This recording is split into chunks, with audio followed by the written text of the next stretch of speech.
Angelikuwa Mungu anauliza mwanadamu jinsi ya kumtendea mwanadamu, basi mimi nisingekuwa jinsi nilivyo, wala hata nisingefika mahali nilipo. Ningeambiwa sifai, ningenikanya vikali, ningekumbushwa dhambi zangu za kale. Baba yoyo, unabariki unavyopenda, unainua unayependa, nasema ndio, ndio ya Bwana, nahitaji ndio yako Yesu tu, ninataka ndio yako Yesu tu, ndio yako ndio itanisimamisha, ndio yako itanifungulia milango. Haleluya wapendwa. Ndio ya Mungu pekee ndio ambayo inaweza kufanya mtu akasonga mbele.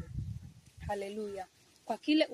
Kwa vile wewe unavyopitia wewe, Mungu anakuona. Kwa yale ambayo unapitia yote, Mungu anakuona. Usikate tamaa kwa kila unachopitia, usikate tamaa kwa yale unaambiwa, usikate tamaa kwa hali ambazo unapitia.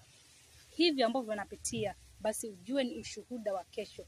Yale ambayo unapitia, hauenda unapitia magumu gani, hauenda unapitia hali ngumu kiasi gani, ujue hiyo ni ushuhuda wa baadaye. Yaani hiyo ni kama ni ushuhuda unatengenezewa kwa ajili ya maisha ya baadaye, ama kwa ajili ya kitengo fulani hapo mbele. Haleluya.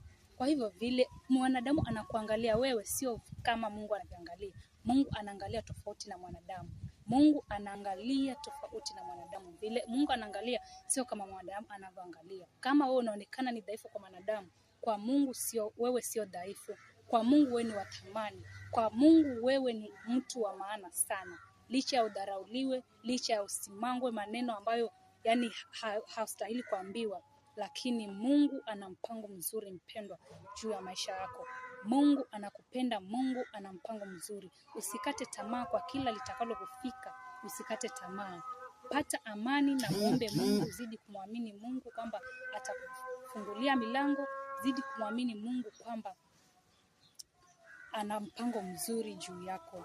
Kwa hivyo kila unalopitia duniani hapa, kuna mambo mengi duniani, kuna mambo ya kukata tamaa, kuna mambo ya kukatisha tamaa, lakini tunapata tumaini kutoka kwa Mwenyezi.